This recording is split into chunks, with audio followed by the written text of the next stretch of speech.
welcome to our first episode of ABA Generalized. I am one of your co-hosts, Erica, and I'm a BCBA. And I'm Anne, another BCBA.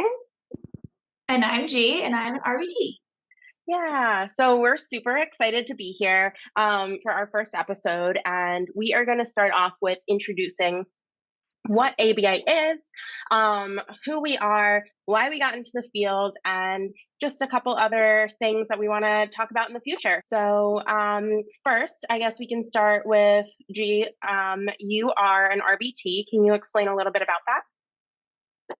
As an RBT, I work directly under the BCBAs. I am the one implementing the behavior plan that they write for the clients. I'm also the one that sees the client almost on a regular basis, depending on the company. Sometimes you'll see clients daily or, throughout a couple times throughout the week.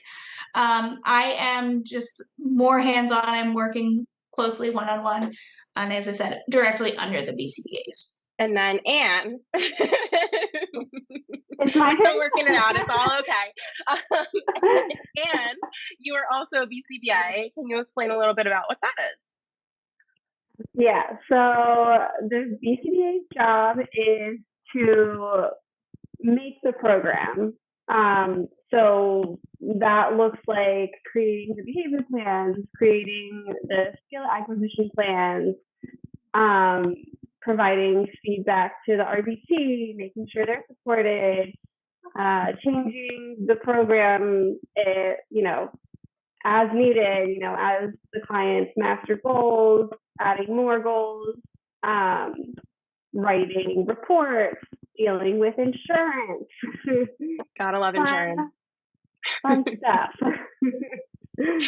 Yeah, and so we all work with the population of autism, typically with ages, I can speak for myself. I work as little as 2 years old and as old as 17.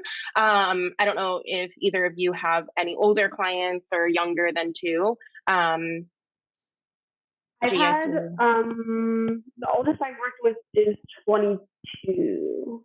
Okay. Yeah, so in ABI, we're teaching those skills to our clients in the home, community, or school setting. ABI is applied behavior analysis. It is to teach those skills that may be missing or, fill in those gaps for our milestones or even some life skills. Am I missing anything about ABI? I'm sure you are. It's a medical service. It's prescribed through the insurance that, as Anne mentioned, that we're dealing with the insurance company. So it's just like a regular prescription that the child is getting. Right. Like it's like if you're prescribing drugs. We are the drug. We are the drug. It's like that. You can look at it that way, right? Like, no, absolutely. There's a You're not script wrong. for ABA. Yeah. And I guess we should mention that we rely heavily on data, and that's what makes us different than other therapies. We love to graph, love it, and see the progress and everything. There's a ton of science supporting that ABA is effective. And I guess also going into, so we talked about how we work with the autism population, but one of the reasons why we wanted to make this show, it's in the name, ABA Generalized, is that ABA can really be used with anyone. So that's going to be something that we're going to be talking about too. Yeah. So just to kind of steer a little bit away from the clinical talk,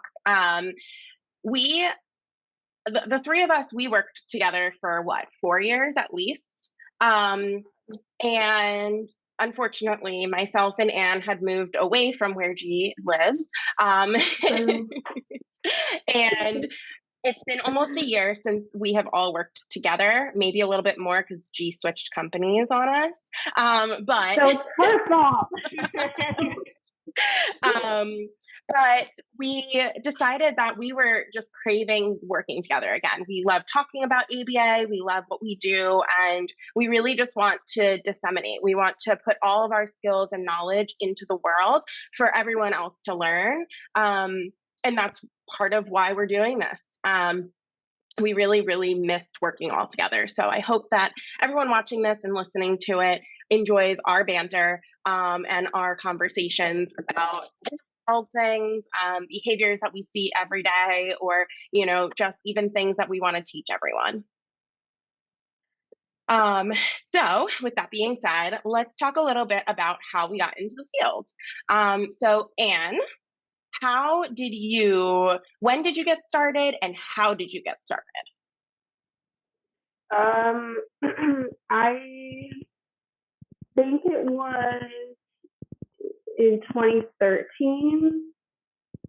I'm like trying to math right now. 2000. Yeah, I guess it was like 2013, 2014 when I was a nanny and I watched three kids every day, all day long, from the ages of 8 months to 4. That's when I started. And then the youngest was diagnosed with autism. And I kind of saw that unravel. And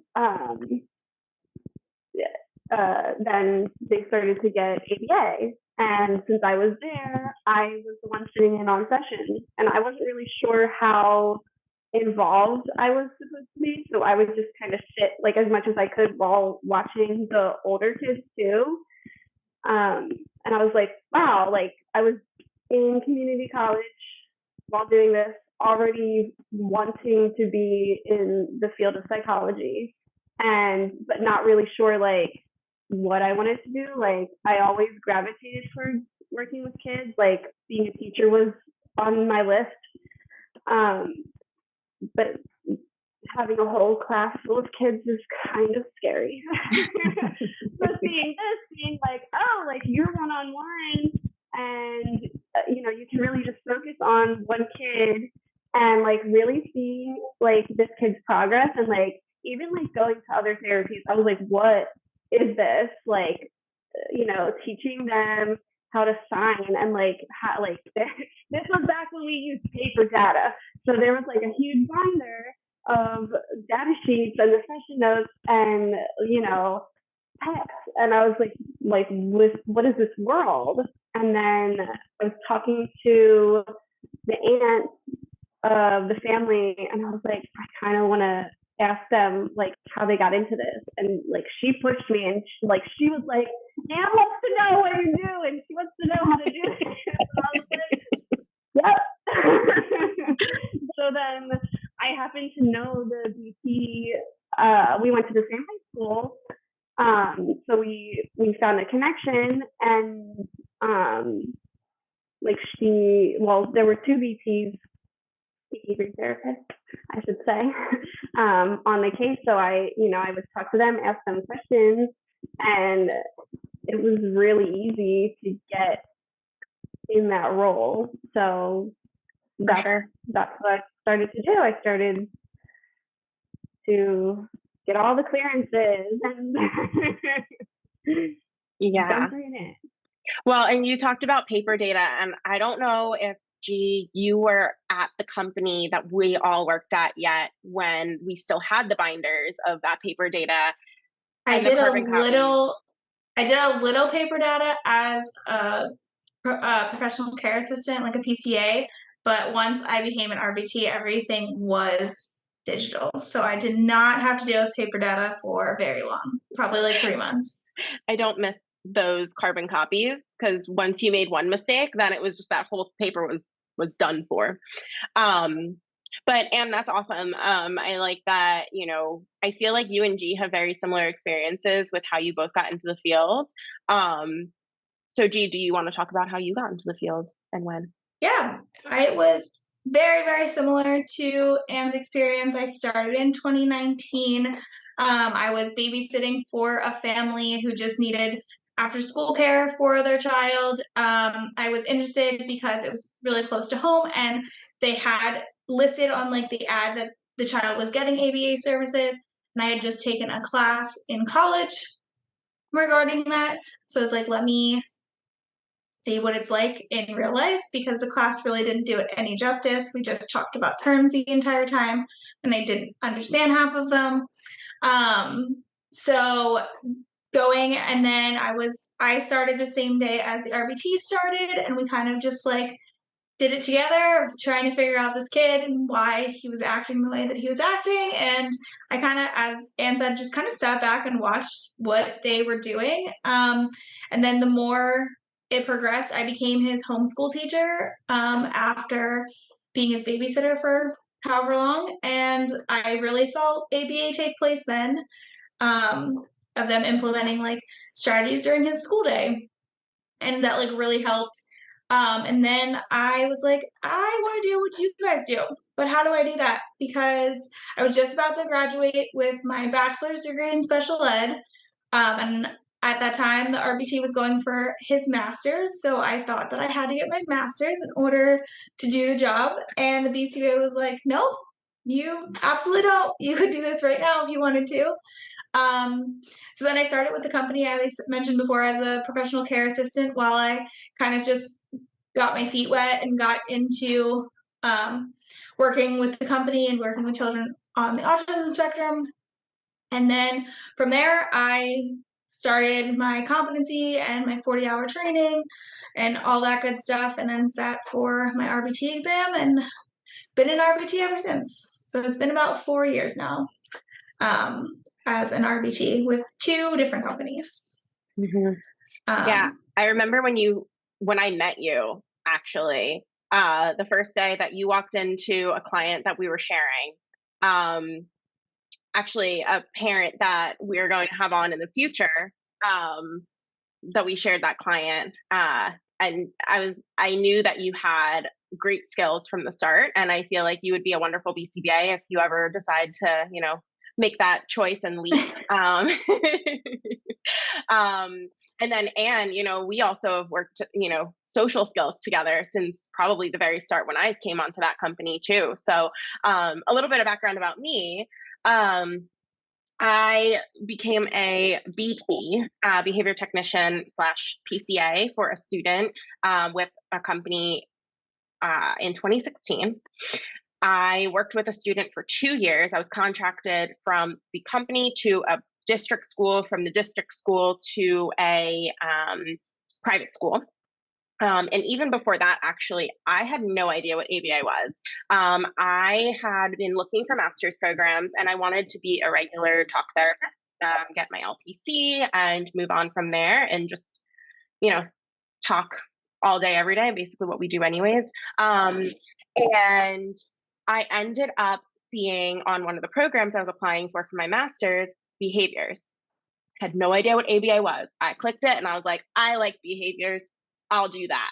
So got into the field not knowing anything about it, and started my job in 2016 because I wanted to collect field hours for becoming a BCBA. Once again, still had no idea what it was. And once I started my classes and once I started working in the field, understood a little bit more about it. Graduated from my master's in 2020 during the pandemic, and then became a BCBA shortly after, and been a BCBA ever since. So almost 3 years, Anne and I have been BCBAs. Right, Anne? I think you're also 2020 for BCBA, right? No, it was 2021. No, wait, oh, right. That's not right. Hold on. When did I have? I'm confused. It was just 2 years in June. Oh, okay. So yeah, you're coming up to your 3rd year. Yeah. You don't know years. Girl, we deal with math every day. Listen, these years in ABA blend together. That is very true. It does blend all together. Absolutely. But no, and then we all started definitely working together when we did the social skills groups. Those were fun.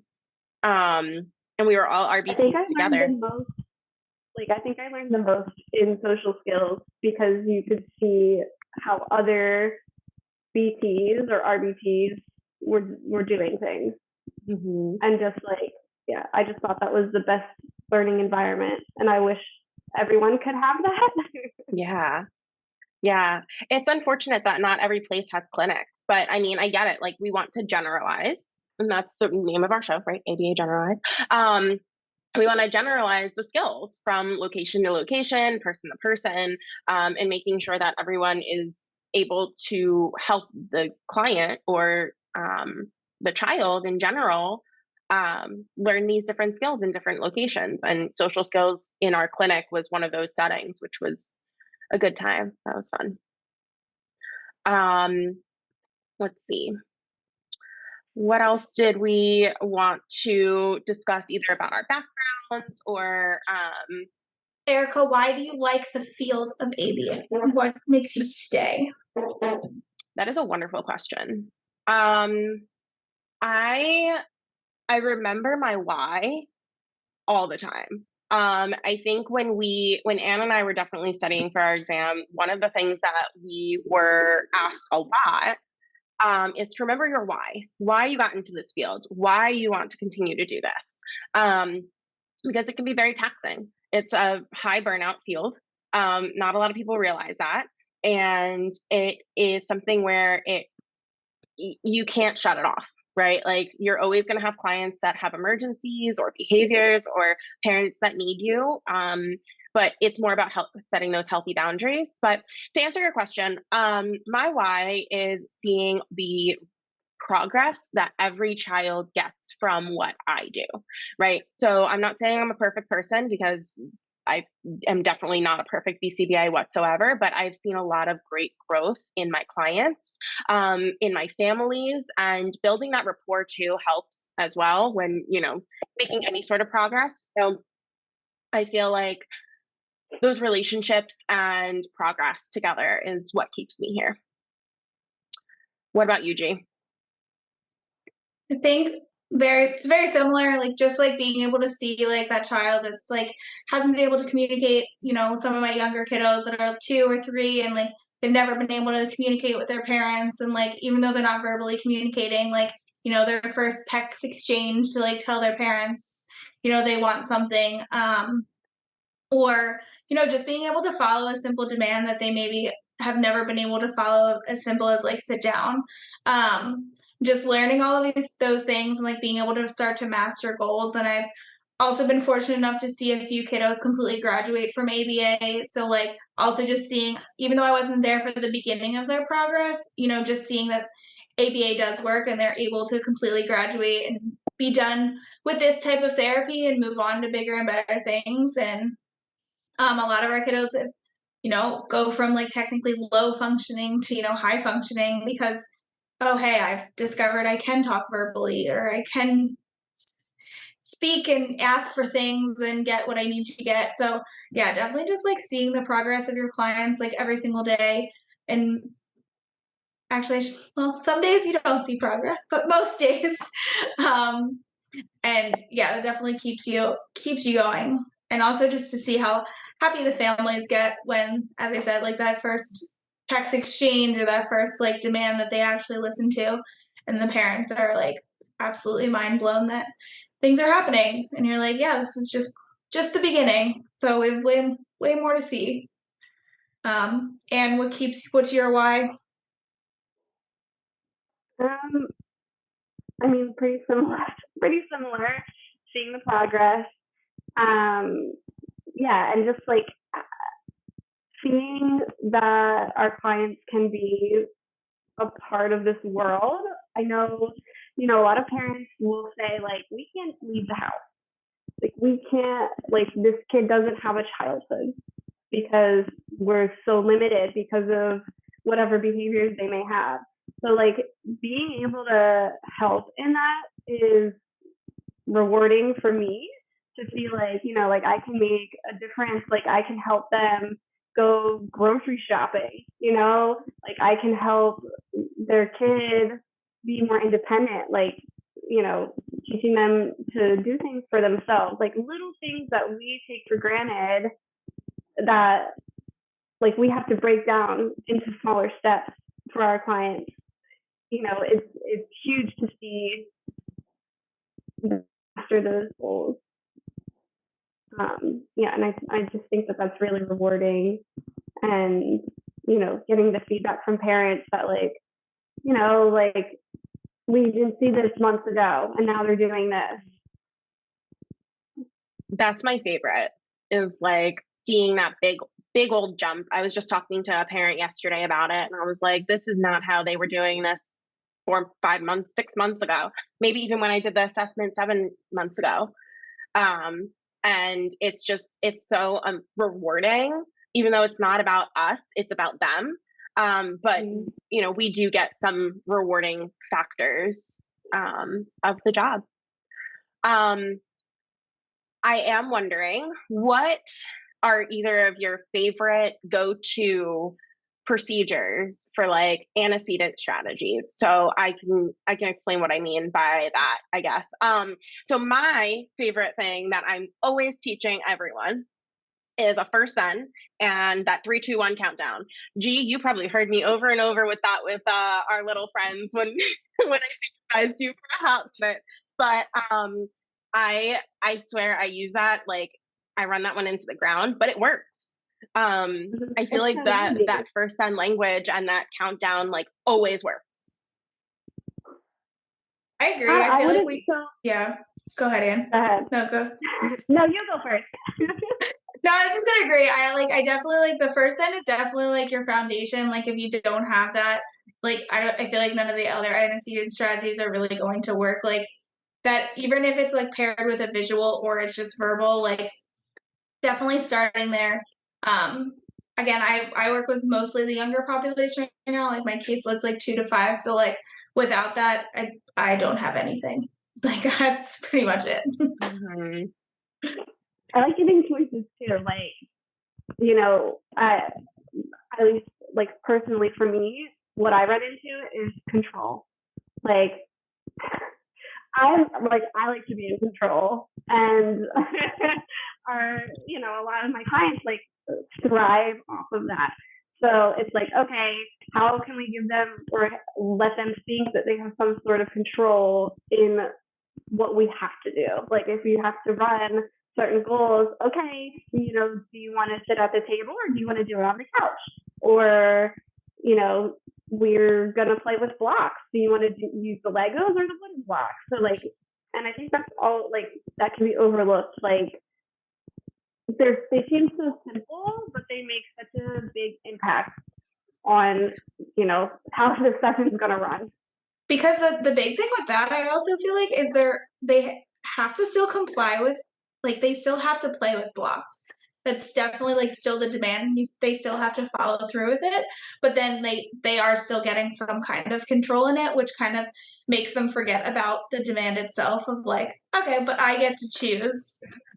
And I love that you bring that up, because I had a technician ask me, I think it maybe even a parent asked me recently about, well, if I'm providing choices, how is that giving them control? And I said, well, or how is that keeping my own control? And I was like, well, listen, if you're giving 2 choices that they definitely have to choose from that you want them to do, they're still choosing something, and that's giving them the autonomy to choose something, but it's also something that you still want them to do. So if, for example, as Anne was talking about blocks and stuff, but say maybe we want to do a higher strain demand, put your shoes on or put your coat on, right? Which one do you want to do first? Do you want to put your shoes on or do you want to put your coat on? Both are still skills or things that we need to get done in order to do whatever we're doing after that. But we're still giving our child or the client the autonomy to choose and the ability to choose and say, no, I don't really want to put my shoes on, or no, I don't really want to put my coat on, but I'll choose one or the other.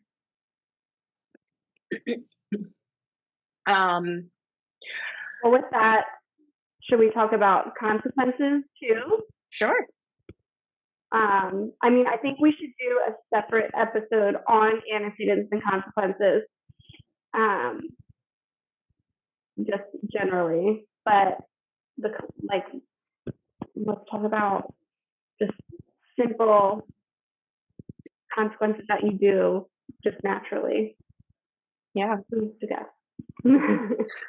I know for me, like just like a simple praise, like praising like goes a long way. If if your client likes social praise, some people don't. Like I don't think I like praise. I feel it makes me feel uncomfortable and put on the spot.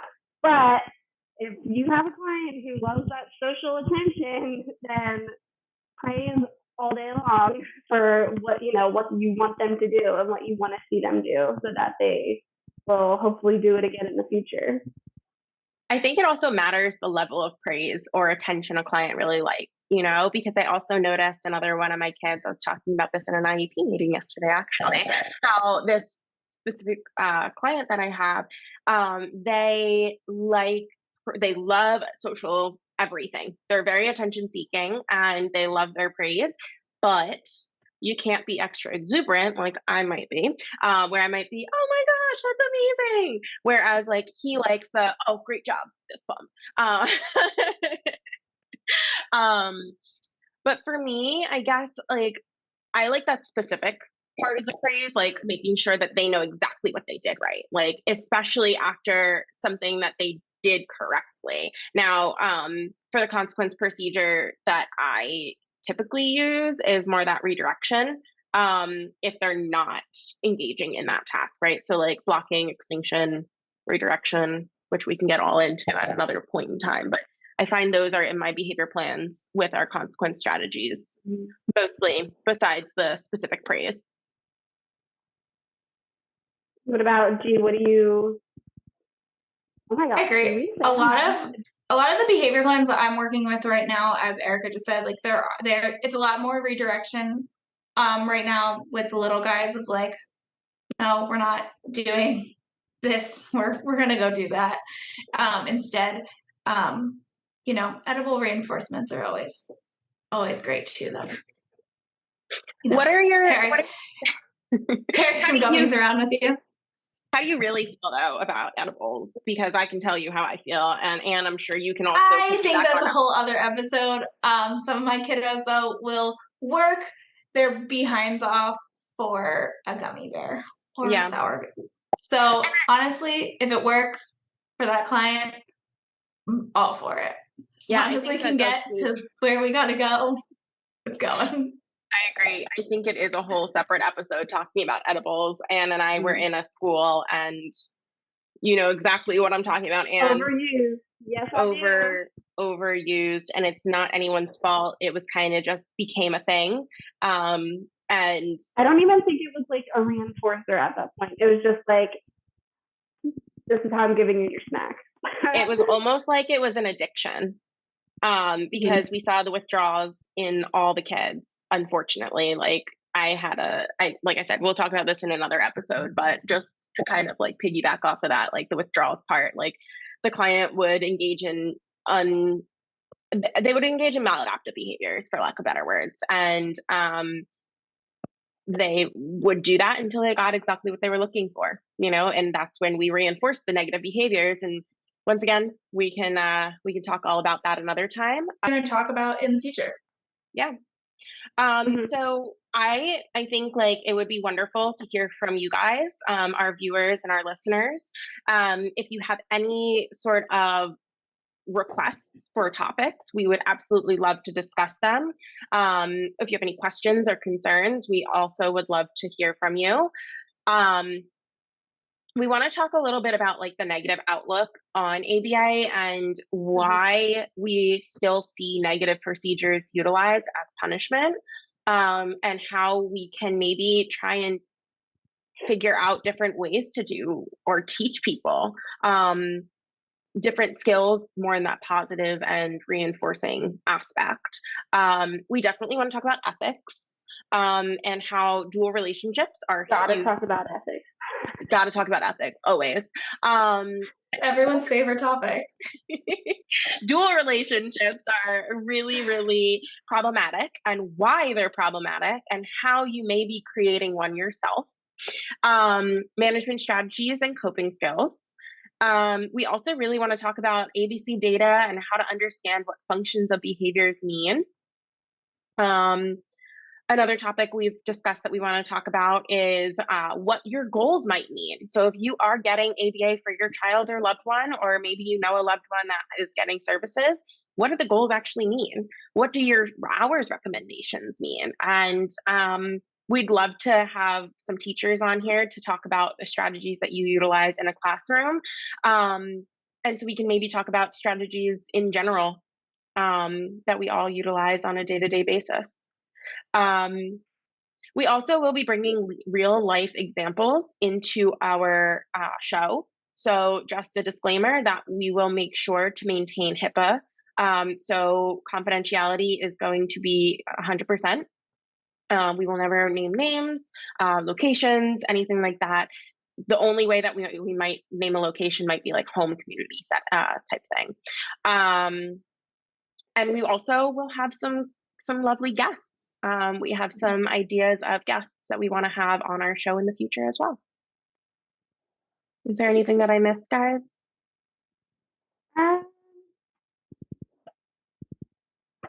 Not yet. So we're just really excited, and we're gonna continue to think of different topics that we want to cover.